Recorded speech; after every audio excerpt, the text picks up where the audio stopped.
If you ever hear your name come back to you from Jupiter, don't answer.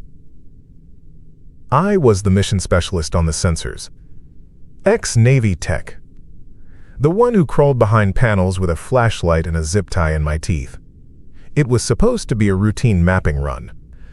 Long-range pulls. We were to skim the tops of the bands and drop 4 disposable drones for data.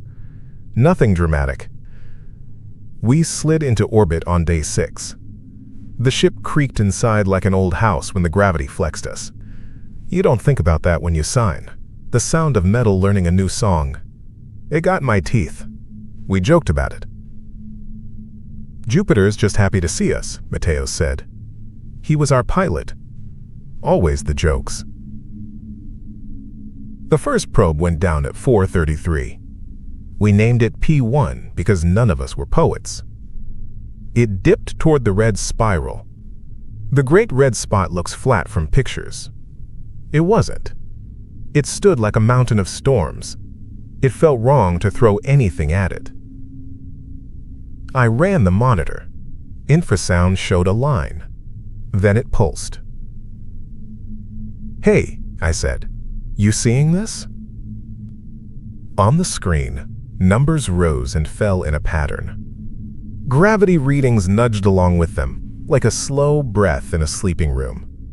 3 beats, 3 beats, 2 beats, then a pause, then again. Telemetry. Repeat. "Doctor," Singh said. Tight voice. He was lead science. I didn't repeat. I just turned up the gain. We all leaned in. You could hear it if you leaned close. A low hum, like pressure. Not sound, really, more like your chest noticing something.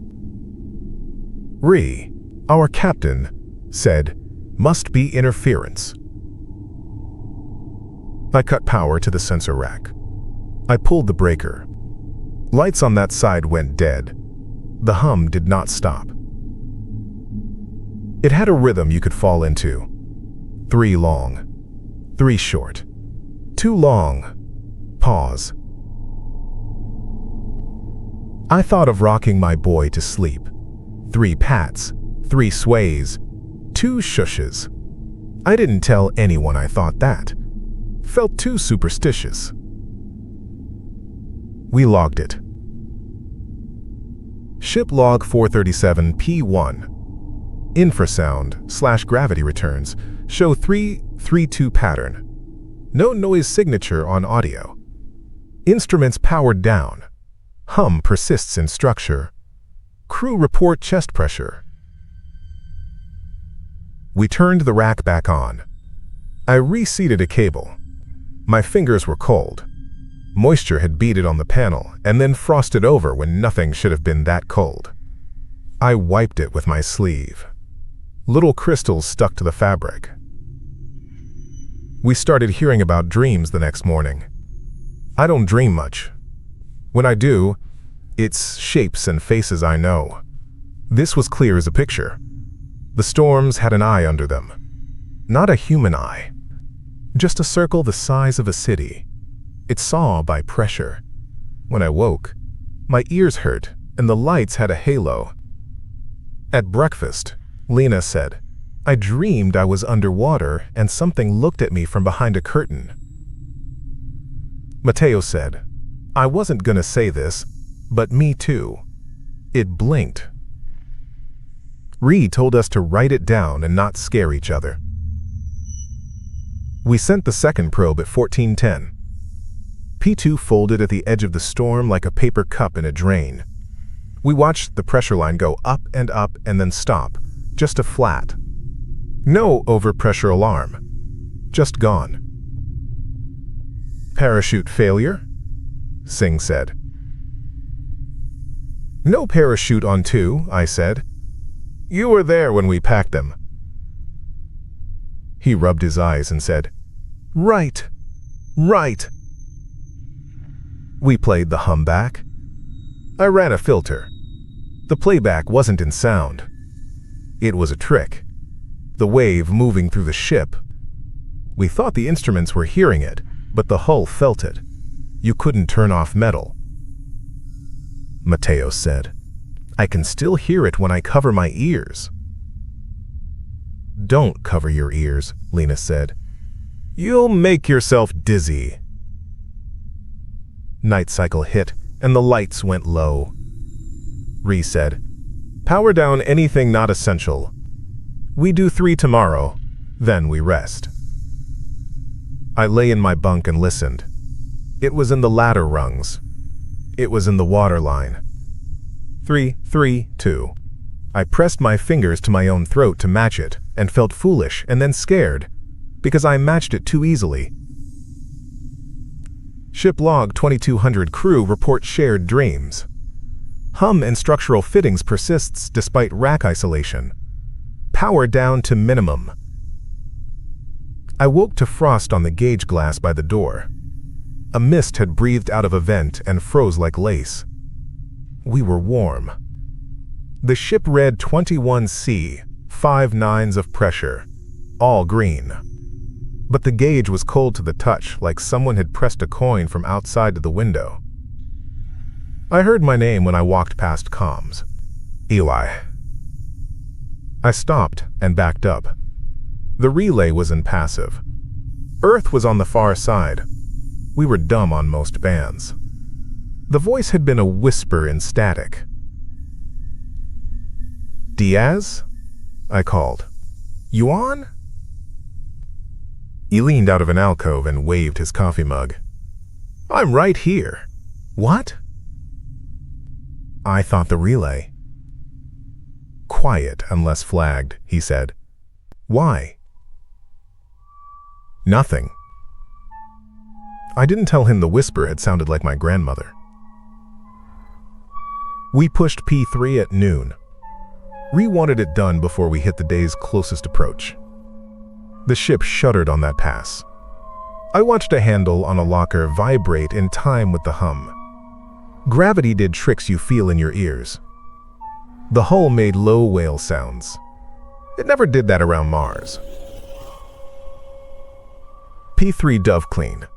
We saw it send down a little thermal flare, like a match at the base of a waterfall. The hum hit a higher note and we all winced. Then it sent back something. Not words. Frames of nothing, then a spiral that was darker in the center. Not a camera. Pressure map. Spiral in a spiral. Red on the screen because we mapped high to red. It was just a ramp, but it felt like a pupil. Don't anthropomorphize, Singh said, like he was reassuring himself. Is P3 still clocking? I asked. Clocks are off, Mateo said. My board shows it skipping by about a second every cycle. I tapped my own faceplate and checked the ship clock against my wrist strap. The ship said 12:13. My strap said 12:08. I reset it to match. It drifted again an hour later. We swapped out the strap battery. Didn't matter. Our mech clock in the galley, the one with a tick for comfort, started to tick, tick, tick, tick, tick, tick, tick, tick. It fell into that 3-3-2 rhythm and would not stop until I took it off the wall and took the battery out and put it in a drawer. We tried to leave orbit the next day. Ree wanted to be cautious, but Earth was loud. Earth, transmit raw data. Do not filter. Do not stream broad. Keep narrow.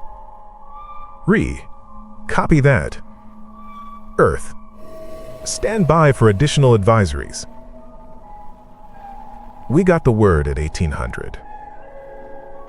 Earth, by directive, you are quarantined. No approach.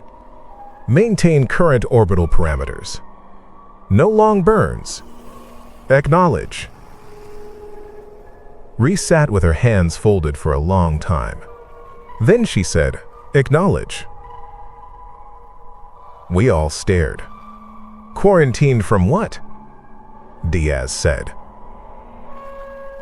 From waking whatever this is, I said, before I thought to stop.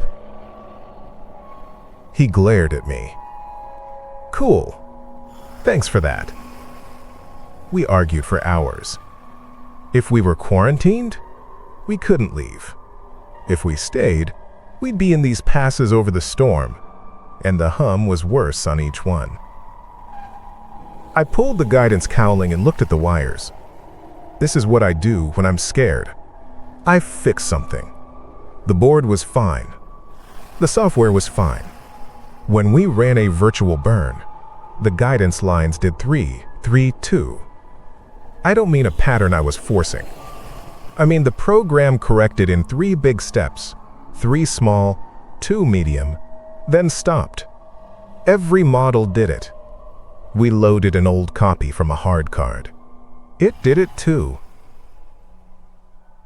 Bug, Croft said, but his voice was thin. He was our other tech. He sat on the floor with the panel screws in a little pile. He had left fingerprints on his thigh, 10 round ovals, like he had been counting down on his own skin. We ran P4 because we had to know. I prayed. I don't usually. I sat in the galley and said, God, I'll take anything. I'll take ridicule when we get home. Just make it stop feeling like a thing is learning me.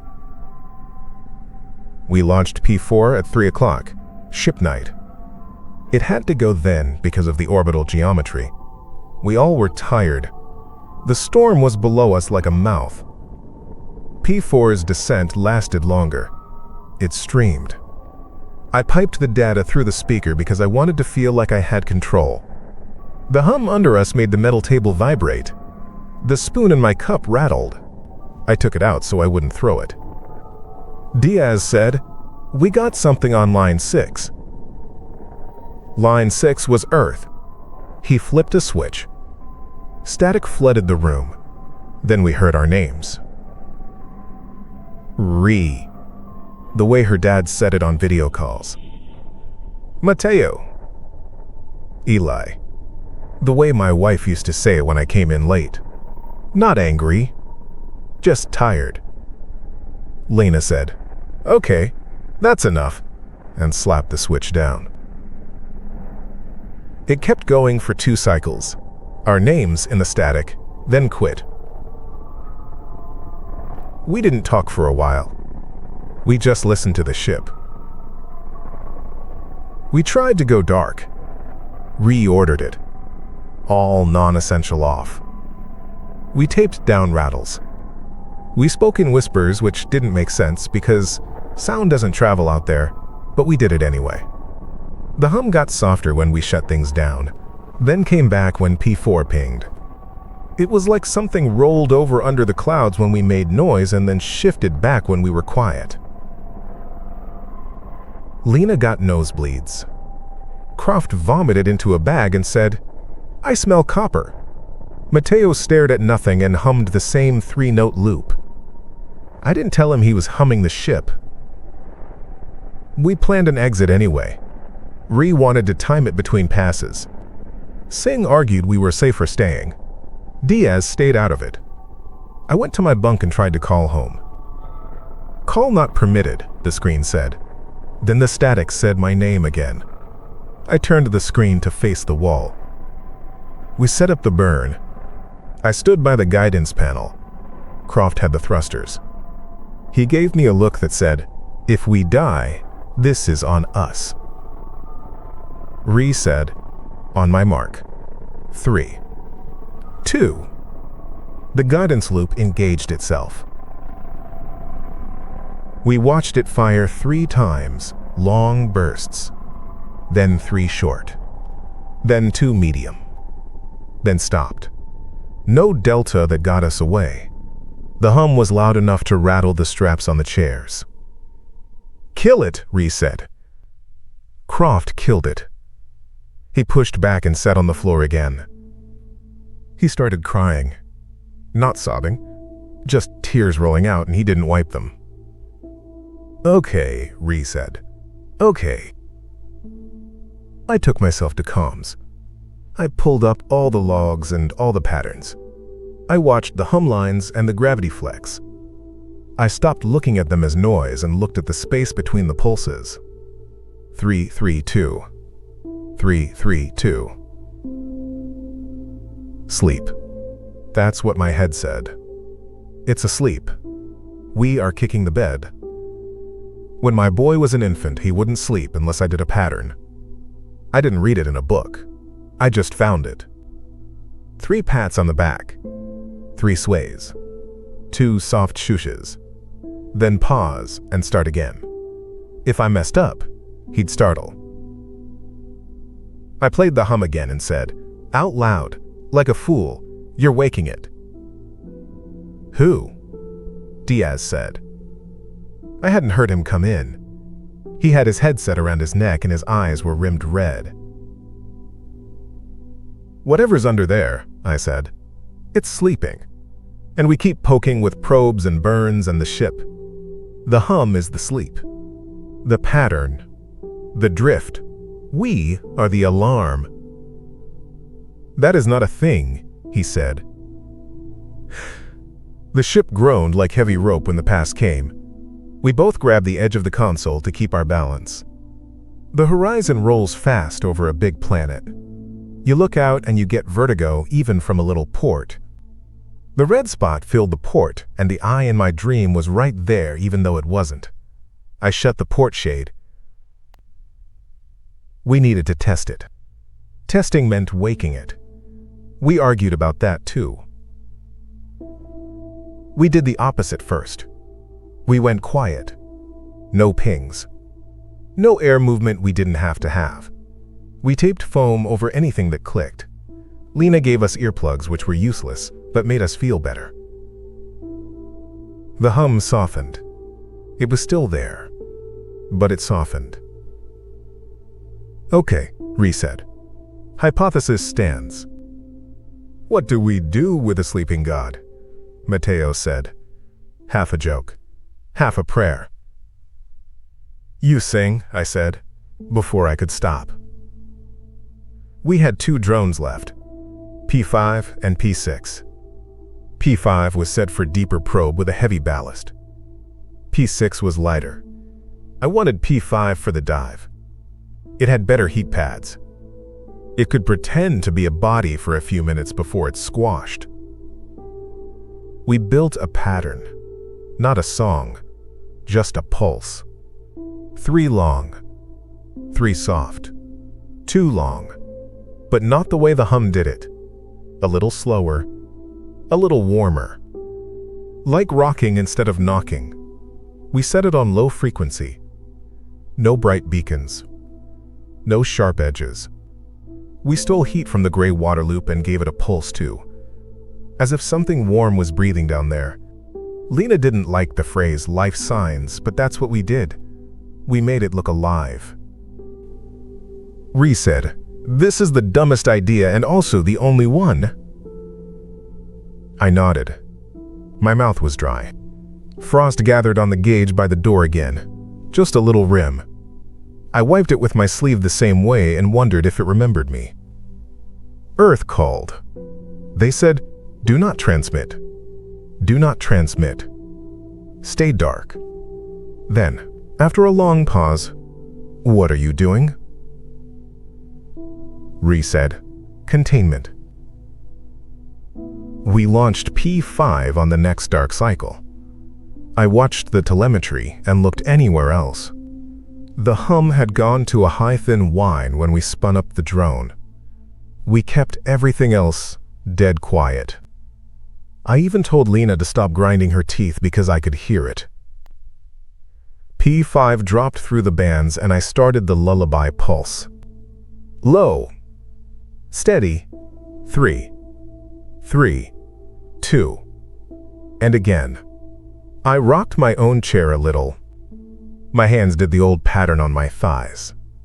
3 taps. 3 sways. 2 shushes I didn't say out loud. The hum stepped down. I felt it like pressure, letting go of a headache you didn't know you'd had all your life. The hull made a noise like settling. Frost melted. It ran down the gauge in a runnel. "Keep it steady," Rhys said. She had both hands on the console like she was holding on to the whole mission. P5 sent data as long as it could. We watched heat lines. We watched pressure. We watched it pretend to be a warm thing. We watched the storm change direction under it, like a lazy turn to follow. Then slow. Then slower. "Come on," I whispered. "Go back to sleep." For a minute, it all held. The hum was soft. The pattern under us matched my pulse, and that was maybe the first time I felt warm since we got there. Then P5 hiccuped. Just a tiny stutter. A drop in the heat pad voltage. A burp in the pump. There is no such thing as perfect in a machine. It shivered just enough to break the pattern. The hum spiked. It hit us in the spine. Alarms popped to life even though we had half of them taped. The ship rolled. Croft tumbled against a bulkhead and hit his head. Lena yelled his name. Mateo bit his lip and blood floated in a little string and then broke up and dotted the air. "Stabilize," Rhys said, and her voice cracked on the second syllable. I grabbed the manual on the pulse and forced it back to the slow pattern. 3, 3, 2. The ship did not agree. The program on guidance tried to help and started to add its own little corrections. 3, 3, 2. I slapped it off. I went full manual. My hands shook. My shoulders burned. "P5 is losing integrity," Singh said, flat. "Keep it steady," I said. "Just a little longer." We lost Croft. He had a skull fracture. Lena tried, but the med bay was bouncing and the hum kept finding the metal and making it sing. She cried and her hands stayed steady because she was good at her job. You can be good and still lose. P5 failed at depth. It sent one last warm pulse, then went cold. It felt like a breath held too long. Everything froze, in a way that had nothing to do with temperature. The storm's whole surface tension hung. Even the creaks in the ship stopped, as if they were waiting for permission. I said, "Now." We sent P6 down on the same line. No waiting. We kept the lullaby going through the repeater. I could feel it in my teeth now, low and slow, like a big heart sinking into rest. P6 did not have the right heat. It was a worse lie. But a lie kept telling in the same voice can sound true if the listener wants to believe. "Let it go," I said to the storm, which sounds ridiculous written down, but that's what I said. The hum relaxed. It did not go away. It settled into us. The ship floated more still. The gravity flexes became gentle. The spoon in the cup didn't shake. The frost stopped forming. We held. We didn't speak. Even the fans sounded respectful. P6 went silent at shallow depth. We lost it, but it had bought time. The pattern we sent kept going because I set it on a loop that the guidance couldn't correct. Manual only. A dumb box on repeat. The storm below us stopped tracking. You could see it in the forecast we had up in the nav. It drifted like it used to. Like an old landmark, not a hunter. Earth came back online after the pass. "Earth? Status." Rhee looked at me. I nodded. "Moors," she said. "Stable. Quiet. For now. Earth. Maintain quarantine." Diaz laughed. One little bark, like the air was too thin for a real laugh. "No kidding," he said. We buried Croft as best you can in space. A bag. A prayer. We floated next to each other and did not touch because sometimes if you touch, you break. I wrote my call to my wife. She wouldn't get it for a while, if she got it at all. I kept it simple. "Hey," I said. "Sing to the boy for me. 3, 3, 2. You know how. Don't let anyone tell you we were brave. We had no other choice. Tell them not to poke the dark under the red storm. Tell them to be quiet." We set the lullaby on the transmitter to point down and away. We didn't broadcast up or sideways. We stayed small. I showed Diaz where the switches were and wrote it with a marker on tape. Sometimes you need words on the machine that are not numbers. "Don't fix what isn't broken," I wrote. "Don't try to be a hero. Keep it slow." I sat by the door with the frosted gauge and watched it stay clear. Not even a fog. The hum is still there when I close my eyes. I think it will be there even when I am home, if I go home. I think if we all talk too loud, it will wake and turn its face up again. I think about my boy and how sometimes the worst thing isn't the monster. It's letting it know you see it. I'm tired. The ship is quiet.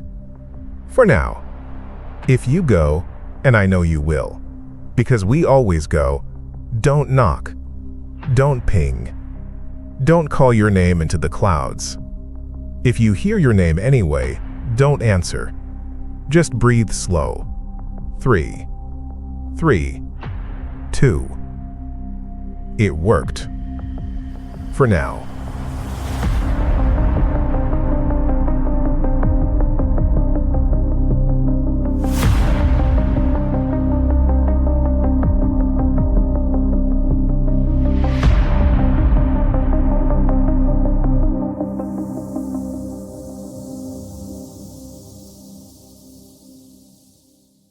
Wait, before you go, don't forget to subscribe. It's the best way to make sure you don't miss the next one. And while you're here, hit like. It keeps the channel going and helps more people find these stories. Go ahead, watch another. You've got time, right? See you in the next one.